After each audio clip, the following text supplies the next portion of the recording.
Welcome to drone academy. நம்ம இன்றைக்கி இந்த வீடியோ பதிவில் ஜனவரி 6க்கான நடப்பு நிகழ்வுகள் தான் பார்க்க போகிறோம். சரிங்களா, ஒரு இன்ட்ரெஸ்டிங்கான விஷயத்தோடு ஆரம்பிப்போம். பாருங்கள், ஜல்லிக்கட்டு போட்டிகள் ரீசண்டாக இலங்கை நாடு நடத்த போகுதுங்க. இது வரைக்கும் தமிழ்நாடு நடத்திட்டு இருந்தாங்களா, இப்போ என்ன பண்ண போகிறாங்கன்னா இலங்கையில் ஒரு மாகாணத்தில் நடத்த போகிறதா சொல்கிறாங்க. ஒரு நல்ல விஷயந்தாங்க, ஓகேங்களா. அதன் மூலமாக தமிழருடைய அடையாளங்கள், வீர விளையாட்டுகள் பேசப்படும் ஆகும். அப்போ ஜல்லிக்கட்டு போட்டியை முதலாக நடத்தும் வெளிநாடுன்னு கேட்டாங்கன்னு என்ன சொன்னோம்?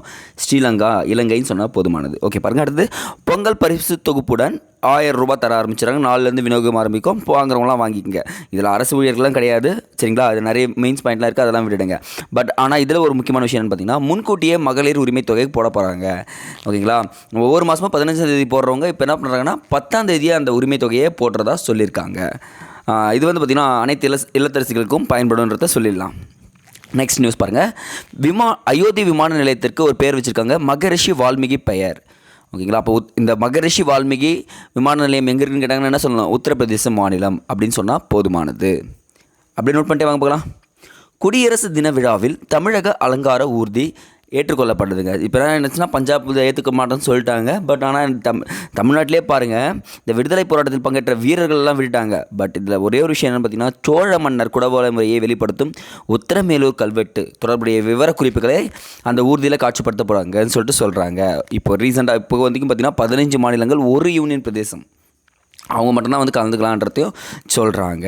சரிங்களா, பார்ப்போம் என்ன நடக்குதுன்னு சொல்லிட்டு. யார் வரப்போகிறது? ஃப்ரான்ஸோட அதிபர் வரப்போகிறாருன்றதை தெரிஞ்சுக்கிட்டால் போதுமானது. இது ஆல்ரெடி பேசியாச்சு, நம்ம திருப்பி 26ஆம் தேதி பேசுவோம். நெக்ஸ்ட்டு 4th நியூஸ், இது ரொம்ப இம்பார்ட்டண்ட்ங்க. விண்வெளியில் மின் உற்பத்தி, இஸ்ரோ புதிய சாதனை. பாருங்கள், நமக்கு வந்து கரண்ட் இங்கே கிடைக்கலன்னு நினச்சிட்டு இருக்கோம். பட் ஆனால் விண்வெளியிலே இஸ்ரோ போய் சாதனை பண்ணிட்டாங்க. இந்த இதுக்கு வந்து பார்த்திங்கன்னா ஒரு நல்ல வரவேற்புன்னே சொல்லாங்க. ஏன்னா சூரியன்கிட்டேருந்து கிடைக்கிற சோலார் லேம்பை வச்சு கரெக்டாக பயன்படுத்தியிருக்காங்கன்றதே சொல்கிறாங்க. இங்கே பாருங்கள், அதுவும் முக்கியமாக இங்கே சொல்லியிருக்காங்க பாருங்கள். எக்ஸாம் பாயிண்ட் ஆஃப் வியூவில் இதுதாங்க ரொம்ப முக்கியம். ஏன்னா ஃபியூல் செல் பவர் சிஸ்டம் சொல்கிற கருவிங்க. ஃபியூல் செல் பவர் சிஸ்டம் என்ற கருவி PS4ன்னு சொல்லுவாங்க. பகுதியிலிருந்து இங்கே கொடுத்துருக்கேன் பாருங்கள்.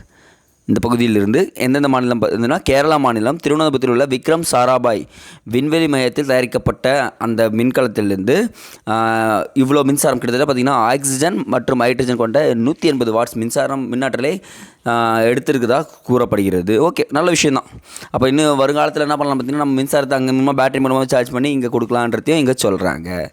ஜஸ்ட் அப்படியே தெரிஞ்சுட்டே வந்துடுங்க. இப்போ PSLV C58ன்றது என்னன்னு சொல்லிட்டு நம்ம ஆல்ரெடி பேசிட்டோம்.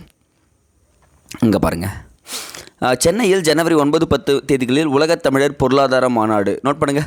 அப்போ உலகத் தமிழர் பொருளாதார மாநாடு எங்கே நடக்க போகுதுன்னா சென்னையில் நடக்க போகுது. அதை மட்டும் தெரிஞ்சுக்கிட்டா போதும். ஓகே, உலக முதலீட்டாளர்கள் மாநாடு எங்கே நடக்க போகுது? சென்னையில் தான் அதுவும் நடக்க போகுது. அதெல்லாம் நம்ம பேசிட்டோம், நம்ம நிறைய பேசுனதால ஸ்கிப் பண்ணிக்கலாம். இது ரொம்ப முக்கியங்க.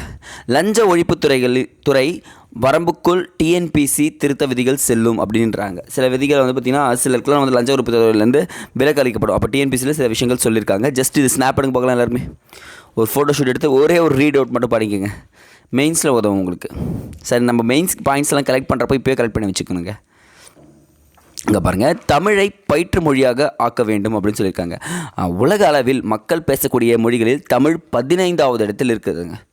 அப்போது சைனா தான் ஃபஸ்ட்டு மொழி. உலக அளவில் பேசக்கூடிய மொழியில் சைனீஸ் தான் இருக்குது, 2வது தான் இங்கிலீஷ் இருக்குதுன்னு நினைக்கிறேன். எஸ், ஏன்னா மக்கள் தொகையை எடுத்து பார்க்குறப்போ கரெக்ட் தான். அப்புறம் வந்து பார்த்திங்கன்னா நிறைய மொழிகள் இருக்குது. பட் 15வது இடத்துல யார் இருக்காங்க பார்த்திங்கன்னா தமிழ் இருக்குது. இந்த தமிழை பற்றி சொன்னீங்கன்னா இங்கே கொடுத்துருக்காங்க பாருங்கள். 1964ஆம் ஆண்டு முதல் உலகத் தமிழ் மாநாடு எங்கே நடைபெற்றது? மலேசியாவில் நடைபெற்றது. முதல் உலகத் தமிழ் மாநாடு எங்கே நடைபெற்றிருக்கு? மலேசியாவில். எந்த ஆண்டு? 1964. இப்போ உங்களுக்கான கேள்வி, உலகத் தமிழ் மாநாட்டை நடத்திய 3 முதலமைச்சர்கள் எந்தெந்த மாநாடு, எந்தெந்த ஆண்டு? புரியுதுங்களா? உலகத்தமிழ் மாநாட்டை நடத்திய 3 முதலமைச்சர்கள் எந்தெந்த இடம், எந்தெந்த ஆண்டுன்றத கமெண்ட் செக்ஷனில் மறக்காமல் கமெண்ட் பண்ணுங்கள். கமெண்ட் பண்ண எல்லாருக்குமே குட். ஓகே, நெக்ஸ்ட்டு இங்கே சொல்லியிருக்காங்க பாருங்கள். அண்மையில் காசி தமிழ் சங்கத்தில் பிரதமர் மோடி பேசும்போது சூப்பராக சொல்லியிருக்காருங்க. உண்மையாக மோடியை பற்றி பல பேருக்கு அபிப்பிராயம் இருக்கலாம். இந்த அபிப்பிராயத்தை கேளுங்களேன். உலகின் மிகச்சிறந்த மொழியான தமிழ் மொழியை பெருமைப்படுத்துவதில் நாம் பின்தங்கி உள்ளோம்.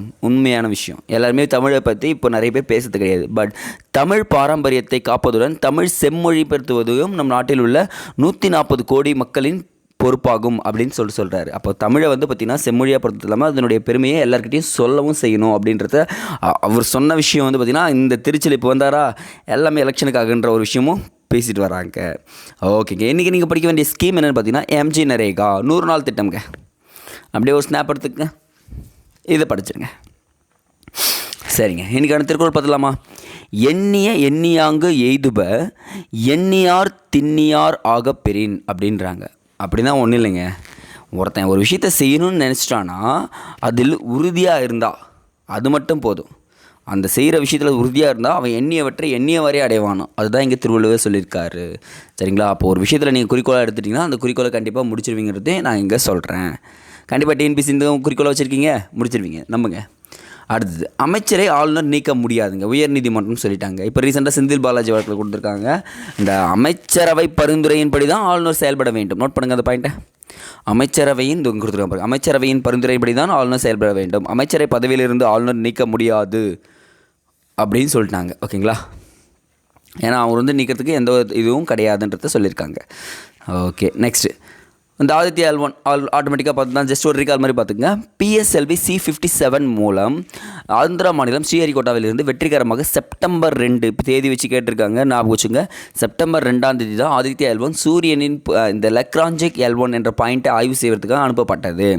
ஸோ இம்பார்ட்டன்ட், கொஞ்சம் தெரிஞ்சு வச்சுக்கோங்க. நம்ம செப்டம்பர் மாதம் பற்றி நிறையவே பேசியிருக்கோம்.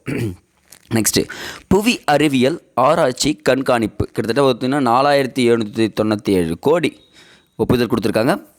நீங்கள் இன்றைக்கி தெரிஞ்சுக்க வேண்டிய திட்டம் பார்த்திங்கன்னா பிருத்வி விக்யான் அப்படின்ற ஒரு திட்டம். நோட் பண்ணுங்கள். இன்றைக்கி போயிட்டு என்ன பண்ணுறீங்கன்னா பிருத்வி விக்யான் அப்படின்றத தயவு செஞ்சு எழுதி வைங்க. ஏன்னா இப்போ எல்லா நாடுகளுக்கும் வந்து பார்த்திங்கன்னா எக்ஸாம் பாயிண்ட் ஆஃப் வியூவில் இந்த திட்டம் உதவும். ஏன்னா எல்லா நாட்டுக்கூட என்ன பண்ணிகிட்டு இருக்காங்க, நிறைய ட்ரேட் பண்ணிகிட்ருக்காங்க. அட் த சேம் டைம் அந்த இஸ்ரோ வந்து நிறைய சாதனை படைச்சிட்ருக்கு. ஓகே, இங்கே விவிபேட் இன்றைக்கி 2வது கேள்வி இருக்குங்க உங்களுக்கு. இன்றைக்கி அப்போ பேராகிராஃப் மாதிரி கமெண்ட் செக்ஷனில் பண்ண போகிறீங்க. விவிபேட் அறிமுகம் செய்யப்பட்ட ஆண்டு. கொஷின் 2வது கொஷின் என்ன புரியுதுங்களா? விவிபேட் அறிமுகம் செய்யப்பட்ட ஆண்டு. ஏன்னா குரூப் 1 என்ன கேட்டிருந்தாங்க, என்னோடய ஃபுல் ஃபார்ம் கேட்டிருந்தாங்க. ஸோ அதனால் என்ன பண்ணுறீங்கன்னா இப்போவே விவிபேட் ஃபுல் ஃபார்ம் எழுதிக்கிங்க. அதனுடைய அறிமுகம் செய்யப்பட்ட ஆண்டு கமெண்ட் செக்ஷனில் மறக்காமல் கமெண்ட் பண்ணிவிடுங்க. ஓகேங்க, இதெல்லாம் விட்டுலாம், இது வேண்டாம். இது ரொம்ப இம்பார்ட்டன்ங்க. லாஸ்ட் நியூஸ் நோட் பண்ணுங்கள். தமிழ் எழுத்துக்களால் வடிவமைக்கப்பட்ட 25 அடி திருவள்ளுவர் சிலை திறப்பு. எங்கன்னு பார்த்தீங்கன்னா கோவையில் குறிஞ்சிக்குளத்தில். நோட் பண்ணுங்கள். அப்போ தமிழ் எழுத்துக்களால் வடிவமைக்கப்பட்ட சிலை எந்த இடத்துல திறக்கப்பட்டதுன்னா கோவையில் திறக்கப்பட்டுள்ளது அப்படின்றத நீங்கள் சொன்னால் போதுமான விஷயம். சரிங்களா? ஓகேங்க, நீங்கள் நிறைய இன்ஃபர்மேஷன் பார்த்தீங்களா? எல்லா இன்ஃபர்மேஷனும் எக்ஸாம் பாயிண்ட் ஆஃப் வியூவில் உதவுற மாதிரி இருக்கா? பண்ணுங்கள். ஒரே ஒரு விஷயந்தான், கடைசி வரைக்கும் நடந்து போகிறவனும் ஜெயிப்பான், ஓடுறவனும் ஜெயிப்பான். ஆனால் சும்மாவே இருக்கிறவன் என்றைக்குமே ஜெயிக்க மாட்டான். தொடர்ந்து ஒரு விஷயத்தை ஆரம்பிச்சிட்டிங்கன்னா அதை முடிக்கிற வரைக்கும் தயவு செஞ்சு நீங்கள் ரெஸ்ட் எடுக்காதீங்க. அது எதுவாக இருந்தாலும் சரி. ஓகேங்களா? ஓகேங்க, அடுத்த வீடியோ சந்திக்கலாம். நன்றி.